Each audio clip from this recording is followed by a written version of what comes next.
আজ এই নববর্ষে উল্লসিত আধারে সবার জীবন কাটুক আনন্দের বাঁধনে। সকল বাধা কাটিয়ে হাতে হাত মিলিয়ে দুঃখ ভেদাভেদ ভুলে শুভ নববর্ষকে নিলাম তুলে। আমার লেখা এই ছোট্ট একটি কবিতা দিয়ে আজকের এই বর্ষবরণ উৎসব শুরু করতে চলেছি।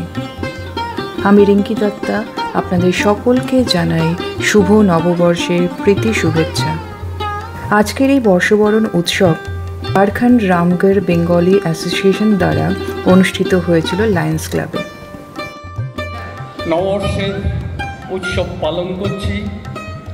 মঞ্চে রামগড় শাখার প্রেসিডেন্ট শ্রীমান দেবাংশু শাহ উপস্থিত আছেন। ঝাড়খণ্ড বাঙালি ভাষা অ্যাসোসিয়েশনের প্রেসিডেন্ট শ্রী ভাস্কর দত্ত আছেন। আমি সর্বপ্রথম দেবাংশু শাহকে অনুরোধ করছি দুটি কথা বলার জন্য। দেবাংশু শাহ। শুভ নববর্ষ। আজ একটা ছোট্ট কবিতা দিয়ে আমি আমার বক্তব্য রাখছি। কর্মভূমি, আমার কর্মভূমি। উপস্থিত গুরুজন, ভাই বোনেরা, আর মূল্য আছে আমাদের মাতৃতুল্য। ধন্যবাদ। শুভ নববর্ষ। অনেক চেনা এবং অচেনা মুখকে দেখতে পাচ্ছি আজকে। ভাল লাগছে। বুঝতে পারছি যে বাঙালি রামগড় বেঙ্গলি অ্যাসোসিয়েশন আস্তে আস্তে আমরা ডেভেলপ করতে পারিনি মহিলাদের ব্রাঞ্চ। তাহলে মহিলারাও আমাদের সঙ্গে, আমাদের ঝাড়খণ্ডেতে 42খানা শাখা আছে, 42 branches all over Jharkhand. So let this be the 43rd branch.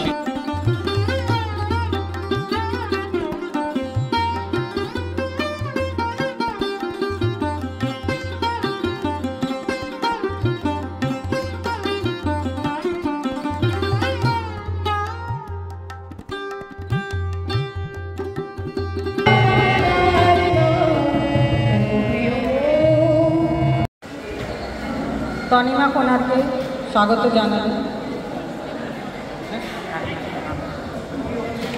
নমস্কার, সবাইকে জানাই শুভ নববর্ষের আন্তরিক শুভেচ্ছা।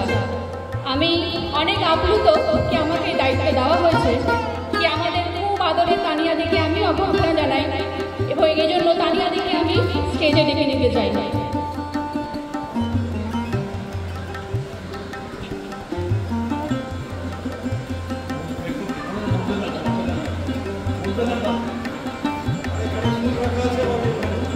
আমাদের মধ্যে উপস্থিত হয়েছে আমাদের অনেক প্রিয় তানিয়াদি। সবাই অনেক জোরে করতালি দেবেন।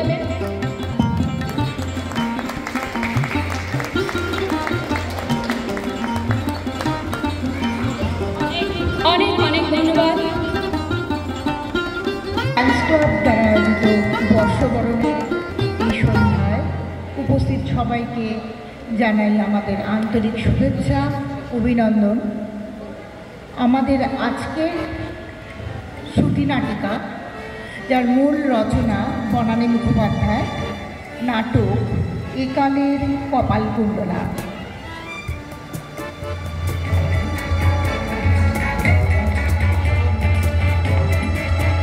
সুমিতার চরিত্রে সুপ্রীত ভট্টাচার্য, সুমিতার চরিত্রে আমি রত্না চক্রবর্তী।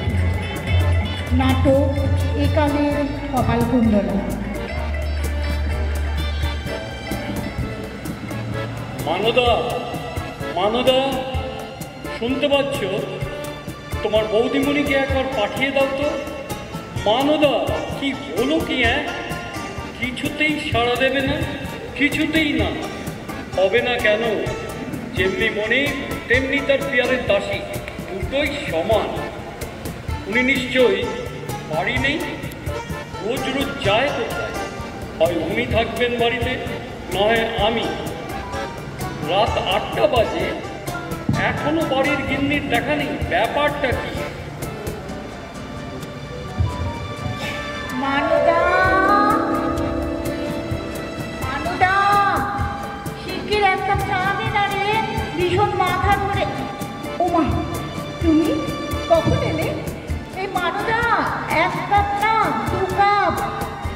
তাড়াতাড়ি। লাগবে না। কেন লাগবে না কেন গো? চা খেয়ে এসেছো বুঝি? কোথেকে গো? জমের বাড়ি থেকে। ও তাই, ভালো। মানুদা কাপ না, এক কাপ, তাহলে কি খাবে না? চাবিটা দেখি। কিসের চাবি গো? আমার আলমারির চাবি। ও কি দরকার বলো, আমি পেতে। থাক, আমি পারবো। আহা, পারবে না, উল্টে আর ঝামেলা বাড়াবে। কোনোদিনও অভ্যেস নেই। এই তর্ক করো না একদম। আমি পারবো। আচ্ছা কি ব্যাপার বলো তো, মেজাজ একেবারে খাপ্পা। ও মা, সুটকেসে জামা কাপড় পরছো কেন? কোথাও যাচ্ছ নাকি? হ্যাঁ। কোথায় গো? জমের বাড়ি। ও উনি থাকেন কোথায়? চিনি। ওই মিস্টার জোর। তার মানে? তার মানে তুমি এক্ষুনি বললে না যে ওখান থেকে চা খেয়ে এসেছো, তারপরে আবার সুটকেসে জামা কাপড় ভরে ওখানেই যাচ্ছ, তাই জিজ্ঞাসা করছি মিস্টার জোর থাকেন কোথায়? চুপ করো, তোমার সাথে মস্করা করার আমার সময় নেই, টাইমও নেই। বলে এতক্ষণ ছিলে কোথায়? ও মা, সিনেমা দেখতে গেছিলাম গো। এই তোমাকে বলিনি বুঝি, এই দিলওয়ালে দুলহানিয়া নিয়ে যায়নি। চমৎকার চমৎকার। সত্যি চমৎকার গো। এই লাস্ট সিনটা যদি তুমি দেখতে না, এই শাহরুখকে মেরে মেরে পাট করে টেনে তুলে দিয়েছে। এইদিকে উনিশুরি কাজলকে ধরে রেখেছে, ছেড়ে দিচ্ছে। একটা হাত বাড়িয়ে, ও একটা হাত বাড়িয়ে। ও তুমি যদি একবার দেখতে গো, আমি তো কেঁদে কেঁদে একেবারে একটা। আমার তোমার ভুলে গেছো। আমার 55 আর তোমার 60। মনে আছে? তোমার বয়স কত হলো সেটা মনে আছে? মা, মনে থাকবে না কেন? অবশ্য আমাকে সবাই বলে, আমাকে দেখলে নাকি ওরকম মনেই হয় না। আসলে আমার এই ঠিক আছে, এত কথার দরকার নেই। আমি চলে যাচ্ছি। সিরিয়াসলি না, মানে এই 30 বছরে তুমি অন্তত 256 বার বলেছো তুমি বাড়ি থেকে চলে যাচ্ছ, কিন্তু যাও না। তাই জিজ্ঞাসা করছি, এবার কি তুমি সিরিয়াস? হ্যাঁ, সিরিয়াস। এবার নিশ্চিন্ত। নিশ্চিন্ত হবো কি করে? আগে তুমি যাও তো না, আসলে বিশ্বাস নেই বাবা। ঠিক আছে, অত ভাবনার দরকার নেই। আমি বাড়ি ছেড়ে চলে যাচ্ছি, একেবারে চলে যাচ্ছি। দাঁড়াও, অত তাড়া করছো কেন? একটা কথার আগে জবাব দাও তো। এই সবাই যখন জিজ্ঞাসা করবে অমুক বাবু বাড়ি ছেড়ে চলে গেলেন কেন, তখন আমি কি বলবো? মানে আমি তো জানি না, আর এই গৃহত্যাগের কারণ তো আমি জানি না। জানো না আবার কি? সব কিছুতেই খালি জানি না। কারণ জিজ্ঞেস করছে, কারণ তো তুমি। মানে আমি তোমার গৃহত্যাগের কারণ? বাবা, দোষী জানিল না তার কি বা অপরাধ, বিচার হইয়া গেল। এক্সেলেন্ট। খবরদার নাটক করবে না বলে দিচ্ছি। চিরদিন শুধু নাটক করে গেলে। আমি তখনই বলেছিল নাটকের বাড়ির মেয়ে আমি বিয়ে করব না, ও খালি একটা করবে। যেমন বাবা তেমনি মেয়ে, দুজনেই নাটকের ওস্তাদ। আর তোমার মা যা ভদ্রতা ছিলেন, তোমার একদিনের জন্য শান্তি পায় না। আর তোমার মা, তিনিও তো জীবনে আমার সঙ্গে ভালো করে কথাই বলেননি। বলবে কি করে? মা তো তোমাকে মোটে পছন্দই ছিল। মা বলেছিল, মা গো, আমার সুন্দর রাজকন্যার মতো মেয়ের পাশে এটা কে? এটা তো একবারে জন্তু। কি? আমি জন্তু? আগে বলনি কেন? কি হতো? অন্য বিয়ে করতে এই সব শাশুড়ি তোমাকে জন্তুটি বলবে। আরে তোমার তো দেখছি বড্ড বার বেড়ে গেছে। হ্যাঁ, যাবেই না বা কেন? দিনের পর দিন বাড়ির বাইরে থাকলে। দিনের পর দিন মানেটা কি? পর 7 দিন বাড়ি ফিরে আমি তোমায় দেখিনি। আজও রাত 8টায় বাড়ি ফিরেছ। বলে এটা বাড়ি না ধর্মশালা? শহরের মতন বলার আবার পাড়ার মধ্যে বড় হবে। মশাই কানে বলেছিল আমি তোমায় ভালোবাসি। সেটা ওই গলির মোড়ের মিষ্টির দোকান পর্যন্ত শোনা যেত। তারা সবাই বলা বলি করেছিল,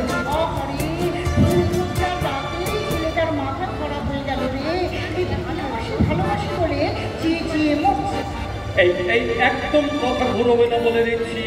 আজ পাড়ার সবাই জানো যে বাড়ির গিন্নি রাত 8টার আগে বাড়ি ফেরে না।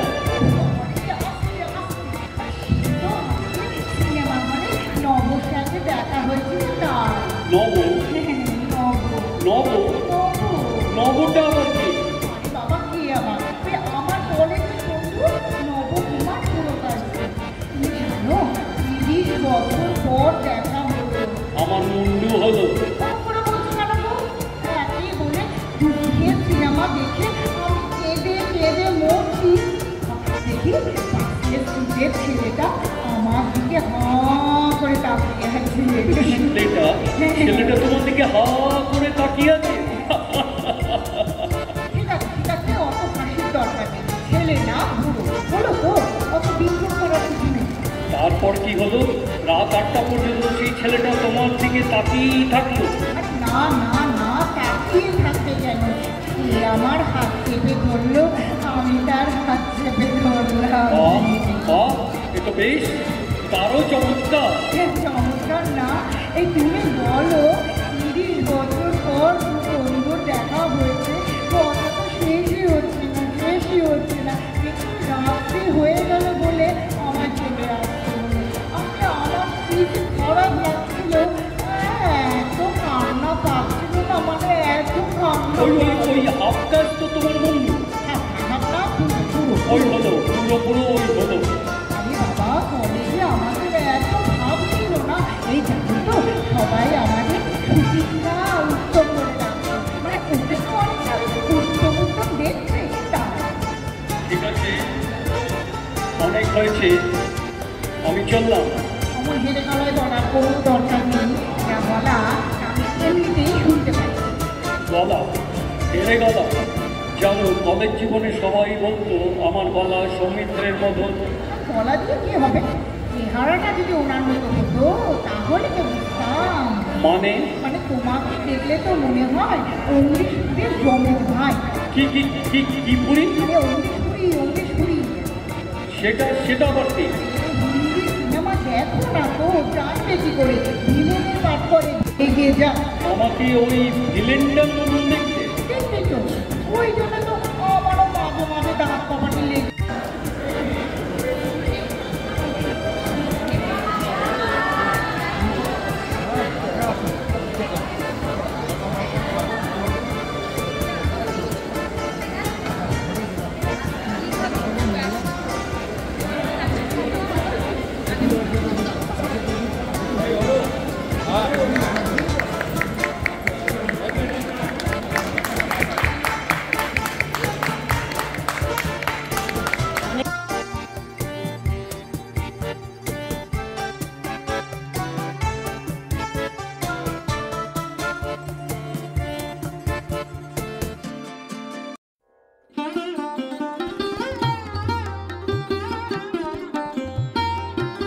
অদিতিয়ার পক্ষ থেকে, অদিতিয়া সঙ্গীদের তরফ থেকে সর্বপ্রথম আপনাদের সকলকে জানাই নববর্ষের আন্তরিক শুভেচ্ছা।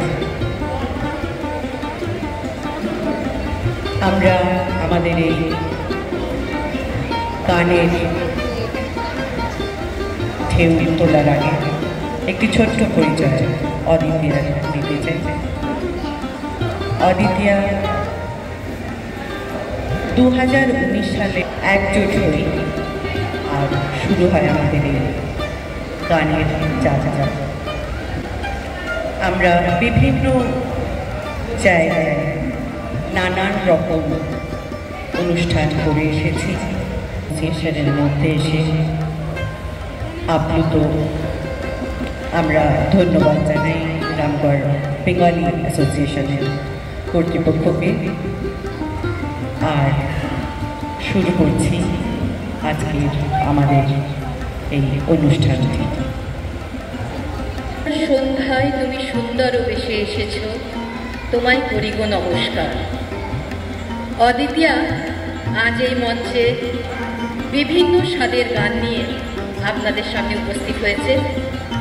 কিন্তু বাঙালির তো সমস্ত কিছুই, অর্থাৎ সংস্কৃতি, সাহিত্য, সঙ্গীত সব কিছুর শুভ সূচনা হয় কবিগুরু রবীন্দ্রনাথ ঠাকুরের হাত ধরে। কবিগুরু আমাদের সকলের জীবন দর্শনের সাথে একেবারে ওতপ্রোতভাবে জড়িয়ে রয়েছে। ওনারই রচিত গান দিয়ে আমরা শুরু করব আমাদের প্রথম নিবেদন। গানটি রচনাকাল 1915 সালে, পূজা পর্যায়ের অন্তর্ভুক্ত একটি রবীন্দ্রসঙ্গীত, উপপর্যায়ের প্রার্থনা। শুরু করছি আমাদের প্রথম নিবেদন।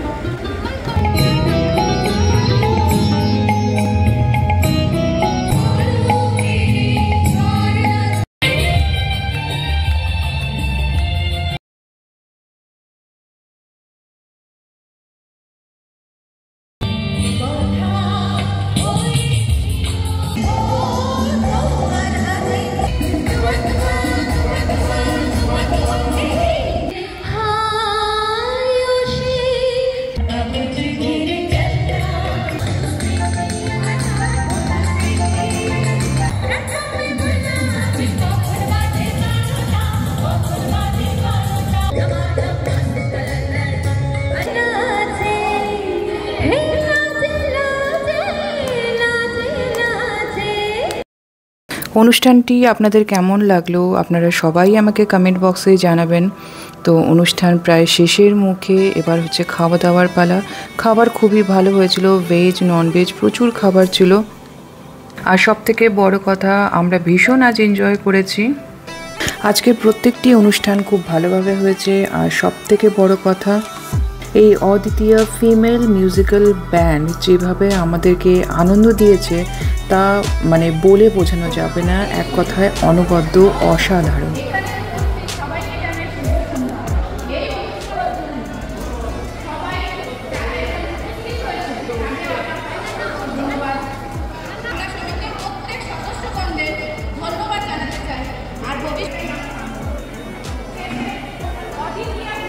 আজকের আমি ভিডিও এইখানেই শেষ করছি। আপনারা কমেন্ট বক্সে নিশ্চয়ই জানাবেন আপনাদের প্রোগ্রামটি কেমন লাগলো। আর আমার এই ছোট্ট চ্যানেল রিয়াজ রিলিম জান্না, আপনাদের কাছে অনুরোধ, আপনাদের যদি ভালো লেগে থাকে তো প্লিজ আমার এই চ্যানেলটিকে সাবস্ক্রাইব করে দেবেন। সবাইকে অসংখ্য অসংখ্য ধন্যবাদ আমার সাথে থাকার জন্য। সবাই ভালো থাকবেন, সুস্থ থাকবেন। শুভরাত্রি।